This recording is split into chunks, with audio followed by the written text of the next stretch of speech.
नमस्कार, बहुत बहुत स्वागत है आपका इंडिया जंक्शन में। मैं हूं आपके साथ पीयूष मणि अवस्थी। उत्तर प्रदेश से लेकर पूरे भारत में इस समय प्रदर्शन का दौर चल रहा है और यह प्रदर्शन वक्फ कानून में संशोधन को लेकर उठाया गया विपक्षी दलों का सबसे बड़ा कदम है। ऐसे में सुप्रीम कोर्ट में चल रही सुनवाई के बीच भाजपा सांसद जगदंबिका पाल ने ऐसा कौन सा चैलेंज किया है, दिखाएंगे इंडिया जंक्शन की इस रिपोर्ट में द चैलेंज ऑफ जगदंबिका।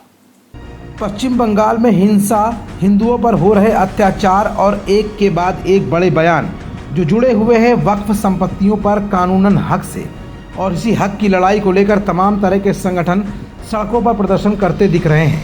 कहीं वाद विवाद का दौर चल रहा है तो कहीं प्रदर्शन के चलते समाजवादी पार्टी भारतीय जनता पार्टी को निशाने पर ले रही है, तो कहीं ममता बनर्जी योगी को ढोंगी कहती हुई दिख रही हैं। जवाब में मुख्यमंत्री योगी आदित्यनाथ पश्चिम बंगाल में हो रही हिंसा को लेकर दंगाइयों को लातों का भूत करार देते हैं, तो वहीं सड़क से लेकर संसद तक वक्फ कानून को लेकर एक बहुत बड़ी बहस छिड़ी हुई है।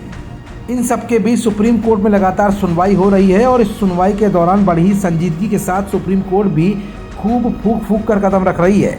ऐसे में वक्फ संपत्तियों में कानूनी अधिकार और उठ रहे सवालों के जवाब में भाजपा के किस सांसद ने अब एक बहुत बड़ा चैलेंज किया है। आखिरकार वक्फ कानून को लेकर बनाई गई कमेटी के अध्यक्ष ने किस बात पर इस्तीफा देने की बात कह दी, और उत्तर प्रदेश से ताल्लुक़ रखने वाले जगदंबिका पाल क्यों इस मुद्दे पर मुखर होकर अब बोल रहे हैं। ये कुछ ऐसे सवाल है जिनका जवाब अपनी आज की इस रिपोर्ट में हम आपको दिखाएंगे भी और बताएंगे भी। दरअसल वक्फ कानून को लेकर सुप्रीम कोर्ट में याचिकाएं दाखिल की गई हैं, जिन पर लगातार आज दूसरे दिन भी सुनवाई हुई। याचिकाओं में संशोधन के विभिन्न पहलुओं को लेकर सवाल उठाए गए हैं। वक्फ कानून पर सवाल उठाने वालों को जगदंबिका पाल ने तगड़ा जवाब देकर उनकी बोलती अब बंद कर दी है। जगदंबिका पाल ने कहा कि अगर कानून में एक भी गलती निकली तो वो अपने सांसदीय पद से ही इस्तीफा दे देंगे।